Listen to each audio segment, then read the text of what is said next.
just come from the Kinus HaShluchim, the International Conference of the Lubavitch Emissaries. And one of the keynote elements of the meeting, of the conference, is how to bring the Messiah. And the tenor was to make people go out of themselves and to go out of your own limitations. And I want to add to that.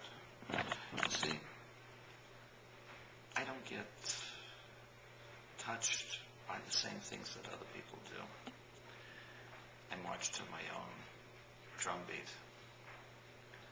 To me, the Messiah brings peace and harmony to the whole world, brings a transition of consciousness to the whole world.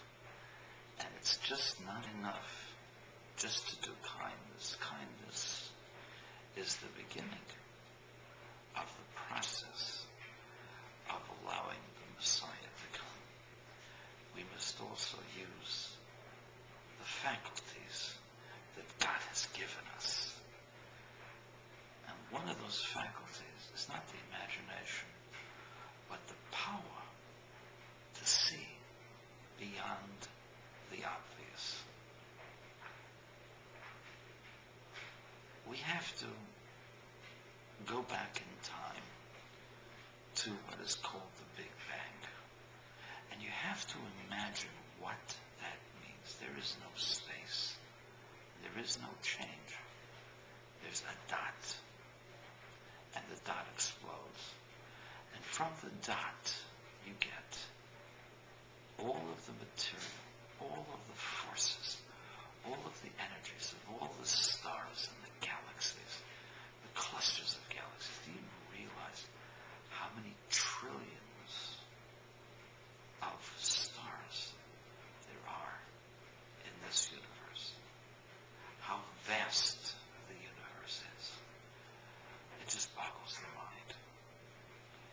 But go to the point of the Big Bang and ask yourself, how did all of the materials of this vast universe condense into that one point? And they'll answer you that all of the materials of the universe are really superficial. They're just forces of things moving, of very tiny little things moving.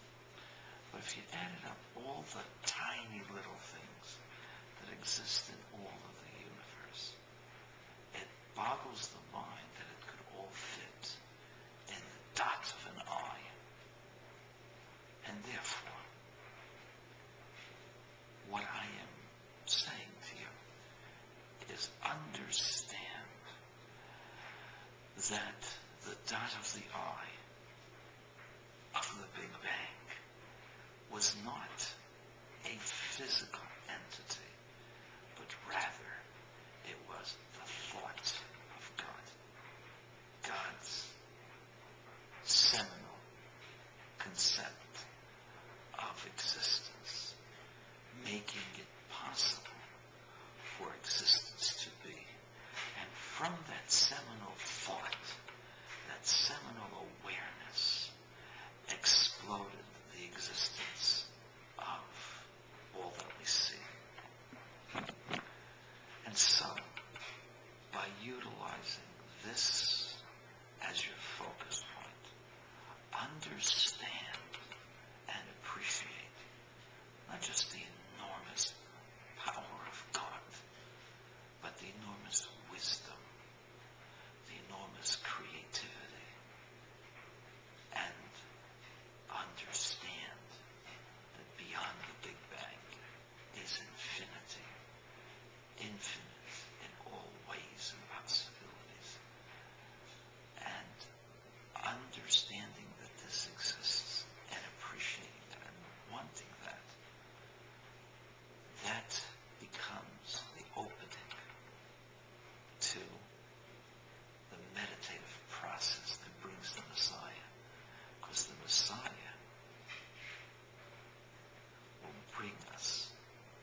bring the Messiah, think about the universe, how it came from God, and understand how God is part of your world, part of the universe, and that the universe is